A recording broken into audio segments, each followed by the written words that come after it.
it fix it?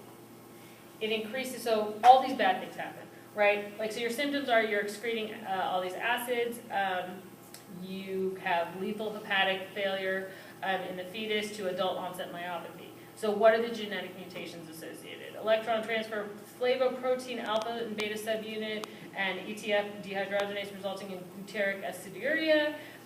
Okay, so what does that mean? Your most common fatty acid metabolism error. You're not metabolizing fatty acids, which goes to the liver failure because that's where we do a lot of fatty acid metabolism. It's in the liver.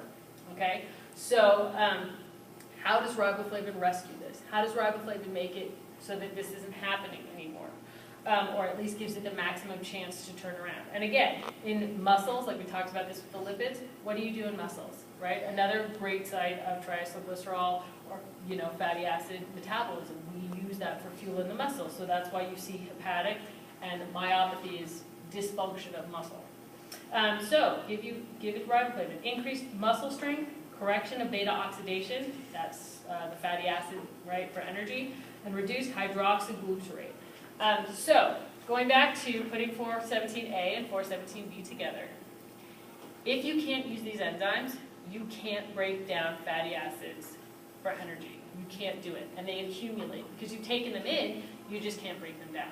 So, in the fetal form, the liver accumulates them, and you get fatal liver failure because the liver needs to do a lot of different things, and before it even gets started, it's overwhelmed by these fatty acids, and then it can't do anything else. In the adult onset, myopathy, your muscles are just getting, you can't break down those fatty acids, so they just accumulate, and then your muscles don't work as well. So if you give riboflavin, remember the one I highlighted was the fatty acid oxidation. If you give riboflavin, you get as much fat as you possibly can, which means all the enzymes that you had, even if they're not working as well, can do their job to their maximum potential. That's why you see the reverse, right? Increased muscle strength because you can oxidize for energy and you're not clogging them up.